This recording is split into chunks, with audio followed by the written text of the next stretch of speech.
Oh no, hold on, guys. We're gonna have to. Okay, y'all got to see me. Y'all can't. I can't have y'all out here looking at me like that. Okay, there we go. That's gonna work. Okay, y'all. It's been a while since I've been up in here, but I'm bringing a live to y'all, man. We're gonna talk about this rent versus buy. As y'all know, I got to make sure the live stream is sounding good, and then we're gonna get straight into this bad boy. Hold on, y'all. Let me. Okay, cool. We good to go, man. We good to go. I actually kind of like that backdrop. I got all my plants and stuff. I'm doing something a little bit different, y'all, today because I got a desk in my room now. So we're doing something a little bit different. We're not typically we're in the living room. But we're gonna do this video in the bedroom today, man. Y'all get to see all my plants. Y'all see that I'm a plant fanatic. I love plants.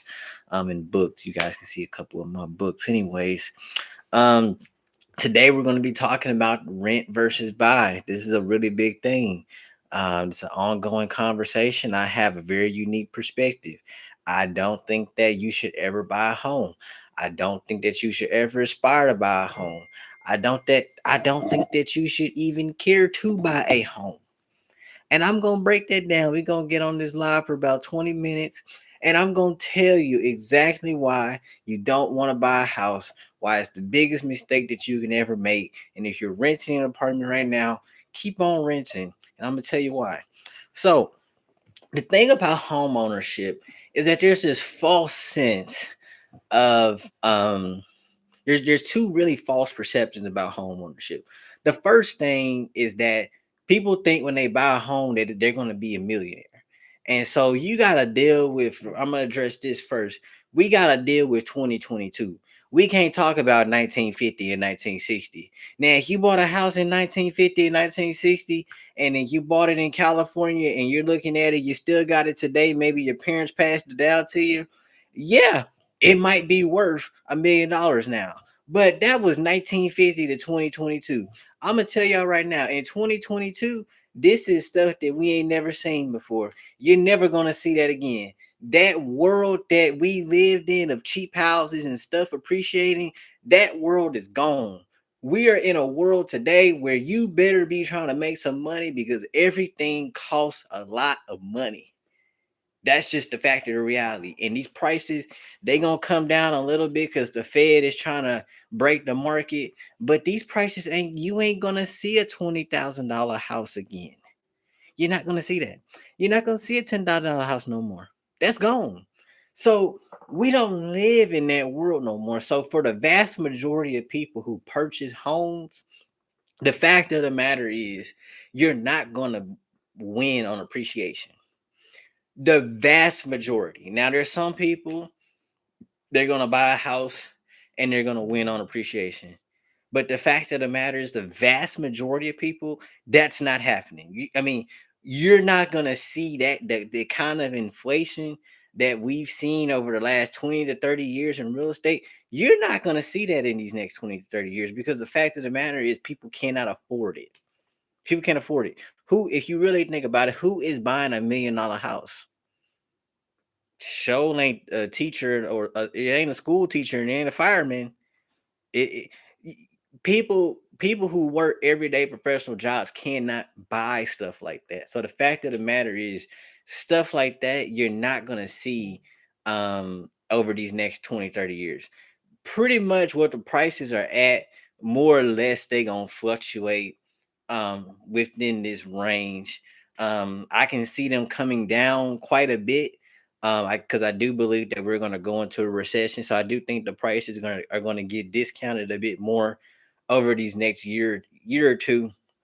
But I mean, it's still, you're not going to see a $50,000 house. You're not going to see a $20,000 house. That's just not the reality. So that's the first false perception.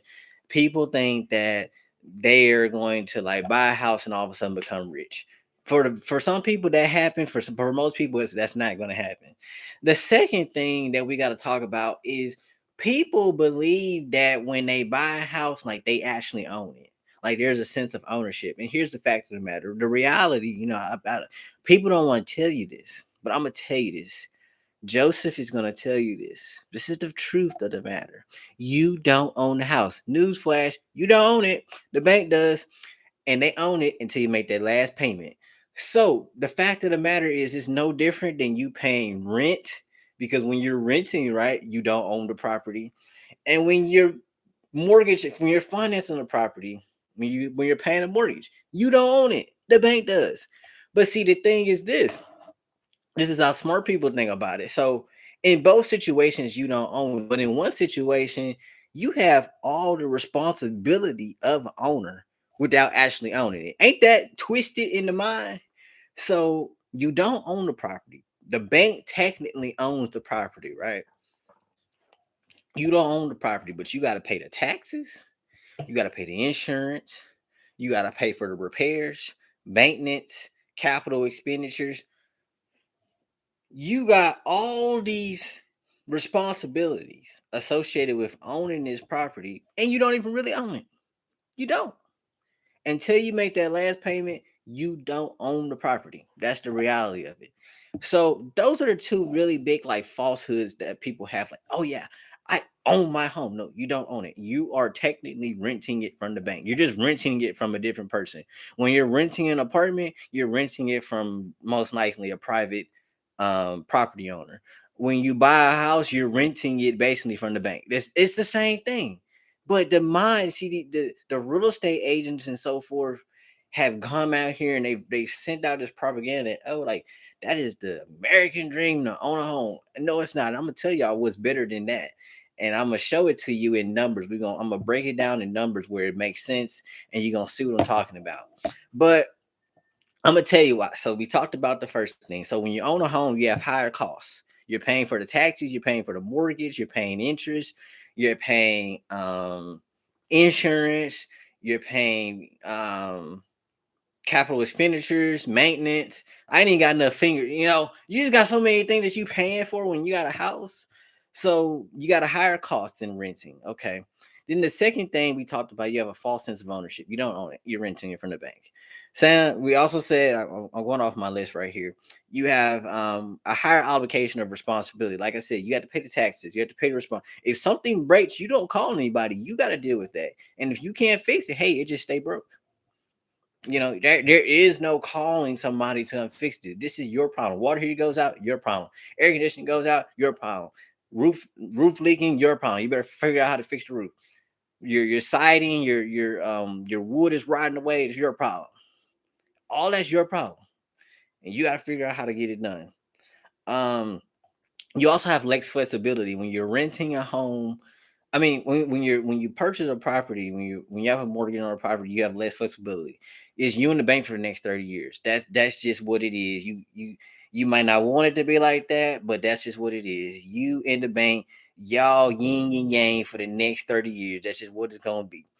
And so because of that, you cannot forego this obligation without figuring out a way to take care of the bank. Because the bank want to get paid. The bank don't really care who pays them, but the bank want to get paid. So that means that if you want to move out of this house for some reason, let's just say you want to go be in a different city or something, you might want to move across the world, the globe. You got to figure out how to get this mortgage paid. And you can't just walk away from that obligation. It's going to affect you. Your credit's going to be dinged and so forth, and you got to deal with it going to collections. You'll never be able to you never be able to do nothing again. If you let this house go back to the lender. Um, so you don't have a whole lot of flexibility. You have to figure out and if you're renting, I mean, typically you might be on a 12-month lease. If you decide next year you want to go live in a different city, you wait till your lease is up, you go move to another city. I mean, it's not that big of a deal. I mean, there's not that much red tape. You fulfill your lease contract, it's a year lease, you go and you move to another city. You have more flexibility. You can do as you please. In fact, a lease is so flexible. If you want to get out of it, that's fine, but you got to pay. You got to pay. In some places, we even let you out of a lease, depending on how it is. They let you out of a lease, but most places they charge you like 25% of the rent or hidden fee. You might pay like $1,000 to get out the lease, depending on how much your rent is. Hey, I rather pay $1,000 than me trying to figure out all that other stuff, trying to figure out get somebody to pay my mortgage, get a tenant in there, then you got to deal with. So the point is, you have more flexibility when you're renting an apartment or renting a house.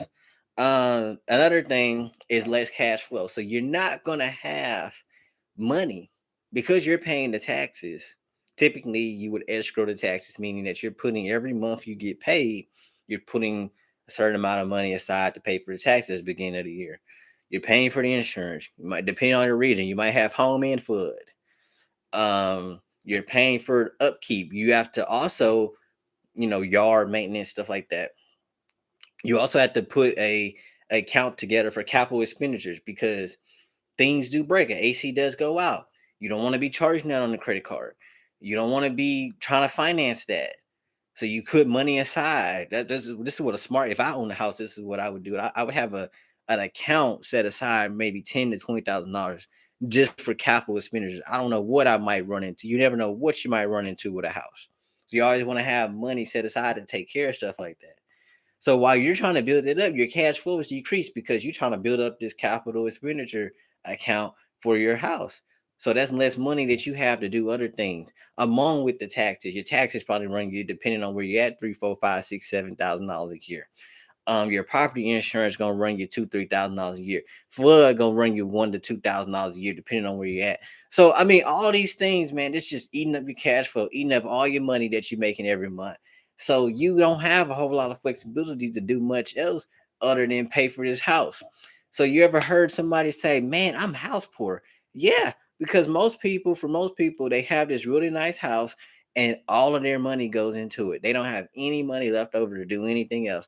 Now, I'm gonna show y'all a better alternative on how you can get wealthy by renting. I'm gonna show you guys right now. We got 10 minutes left, and I'm gonna show y'all how to do it.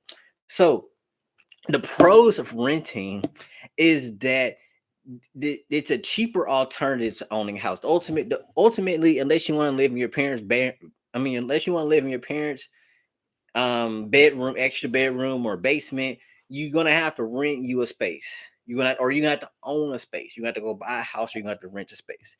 So the fact of the matter is you have to have somewhere to lay your head. That's the fact of the matter. Most people aren't gonna want to live in their car. I mean, I've seen some people doing that now. They're living in their car. Like, I just can't do that. That's just not me. I want to have a place where I can lay my head. So the fact of the matter is, renting, even though the cost of rent is pretty absorbent at this point, it's still a cheaper alternative than owning a home. You see what I'm saying? So rent is high. Like, my dad talked to me about how when he first got to Houston, he rented an apartment in a nice area of town for like 250. And this was in 1980. So rent then went from, for a one bedroom, rent then went from 250 to 1250. So you see what I'm saying, in a matter of 30 years. But even when you put it on a cost spectrum, right? Renting an apartment, if I can rent a one bedroom apartment for, let's say, 1250, um and I compare that with buying let's say I bought a condo, a comparable size condo, right? Same one bedroom condo. My cost, if I buy a condo, I'm gonna have HOA fees, I'm gonna have property taxes, insurance, so forth. My cost is probably going to be about $3,000 because I got more obligation. So $3,000 every month is probably what I'm looking at out the door to just own a condo. Probably about the same size, same square footage, same upgrade, same amenities, so forth, right?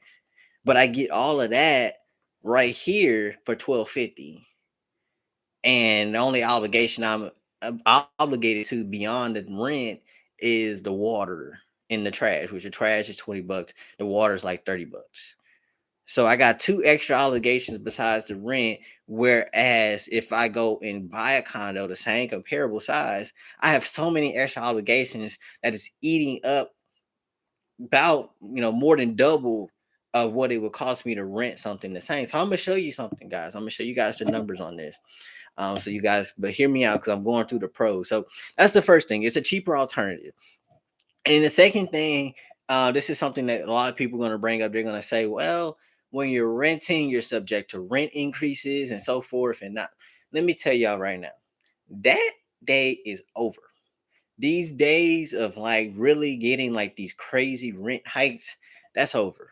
Because the reality of the fact of the matter is that people cannot afford, people are maxed out. When you start talking about somebody has a roommate in a one bedroom apartment, people are people are maxed out. They can't raise the rent no more. They simply can't, you know. Um and as you, I don't know if you guys have been seeing, if you just look at the rental market, rents have actually been coming down. Um or they've kind of plateaued at where they were. But we haven't seen, since this recession has kind of came into effect, I have not seen any rent hikes. And the fact of the matter is, the reason why that's happening is because we are at a place where there's so much fluff in the system. Tell you the truth right now, I have no issues paying 1250, and 1250 is not what I pay, but let's just say I have no issues paying 1250. But the fact of the matter is, this apartment really, the true worth, the true value of it is probably really like $900, $1,000. But that's really what it is, you know. Um and that's just the truth. So there's a lot of fluff in the system. There's a lot of fluff out here in the rental markets. And so that's getting fluffed out. It's getting buffed out. Um, and so and you're saying that even in the housing market, purchasing houses, a lot of these prices are coming way down, way down. So you're gonna see the same thing in the rent market. Things are kind of gonna plateau, and things are kind of gonna keep going down. Because a landlord at the end of the day rather be full than empty. And so that means that they have to discount their rent to um to stay full, then they will stay full, because it's better to stay full than stay empty. Landlords unfortunately get greedy too, just like how people who sell homes get greedy. And so what this recession does is it brings everybody back to reality. The reality is, like I said, this apartment $900,000, really what it should be. So I'm paying about 250 over. Same thing with houses. We see, you got a house, man. I saw a house. I was looking at a house the other day. It was like $180,000, and it needed a complete renovation. Everything in it was trash. It needed to be gutted completely. Why is this top dollar? You see what I'm saying? So, but that's gonna get fluffed out. I'm telling you guys, this recession is gonna be one of the best things that ever happened in American history in the last 50 years. So you have, the point that I'm trying to make is that you don't have to worry about rent increases. And then I'm gonna show y'all how to deal with increases at the end of this video. But so the next thing you have is less responsibility. AC breaks, you call your landlord. Water heater breaks, call your landlord. Ceiling leaking, call your landlord. You have no responsibility whatsoever. Now, does that mean to treat the place like crap? No, you still be proactive and you try to, maintain the space. But if things break, that's not your responsibility to foot that bill. That's the landlord's responsibility to get that taken care of. And so, because of that, you have more flexibility. Like I said, you don't have to spend time trying to figure out, okay, who am I going to get to fix this? That's their problem. Not only that, but like I said, you have a 12-month lease. If you want to decide to move somewhere else in 2023, you can do that. And so that's what renting affords you the flexibility to do so. So the next thing is you're going to have increased cash flow, because like I said, $3,000 versus 1250. Hey, I got an extra like what, 17, $1,800 to play with. I can put that in the stock market. I can put that in some bonds. I mean, there's a lot of stuff I can do with that extra $1,800. And that's why I'm going to get ready to show you guys the better alternative to dealing with rent. But I want to go over this last point for as a benefit of renting. And then we're going to get into how renting permanently is the best decision that you can make. And I probably will never buy a house. So this is a cost that people don't factor in when they buy a house, but you really need to. When you buy a house, the biggest cost that's going to kill you beyond your mortgage payment, beyond your taxes, beyond your insurance, beyond your maintenance, behind your capital spend. The biggest cost that's going to kill you is when it comes time to renovate that property. That is going to kill you, because at the end of the day, a property needs to be renovated every 30 to 40 years. It has to. Really every 20. But if you're going to stretch it 30 to 40 years, it needs to be renovated. Those water lines are going to be completely, even if you use PVC today, that stuff doesn't last forever. You're gonna have to replace it. Even if you're using the flex pipes, that stuff is gonna have to be replaced. Even if you own a new home today, let's say you bought a new home today, it just got built. 30 to 40 years from now, you're gonna have to renovate it. You're gonna have to redo it. Um, so your water lines are gonna need to be redone. um Most likely the style that's in there today will not be the style that's in 30, 40 years from now. So you're going to want to bring it up to date. You might tear out the cabinets completely, you might tear out the bathroom completely, and bring everything up to date to what's in style 30 to 40 years from now. And that costs. I mean, you're looking for a bathroom renovation about $10,000. Let's say you got a 3 bedroom house, you looking at $10,000 per bathroom. That's $30,000. The kitchen probably at least gonna run you about 20 if you're doing a good job in the kitchen. You're not being too loose with money. So you're looking at 50. Then to repipe the place. I mean, you got 3 bathrooms, man. You're probably gonna spend about another 10 to 20 to just repipe it. And that's not to say you want to repaint it, the outside, the exterior. I mean, there's just a lot, man. You could mess around, man, and spend probably about 80 to $100,000 renovating a house. And that's on the low end. That's not even saying like you going out and really spending a lot of money to renovate the place and like really making it nice. That's just saying, doing basic renovations to keep the place up to par. And so that's what kill. That's gonna be the cost that really kills people, because it's something that has to be done. You cannot neglect it because it's just gonna get worse. It's just gonna get worse. Like you can go without the cosmetic stuff, right? You can go without tearing out the bathrooms and so forth and tearing out the kitchen, but you got to repipe that bad boy. The hardy plank, the siding, the wood. Hopefully they use hardy plank. That might last a little bit longer, but if they use real wood, it's gonna rot out. You're gonna have to change that out. You're gonna have to put a new roof on. I mean, these are things that you're going to have to do. You can't get around that. Um, and so let's not, God forbid, the foundation, the piers in the foundation go bad, and your foundation is shaky, which depending on where you're buying a house at, that can be a really big problem. It's particularly here in Houston. Houston is basically swampland. So it's terrible for building houses because basically the houses just sink into the ground.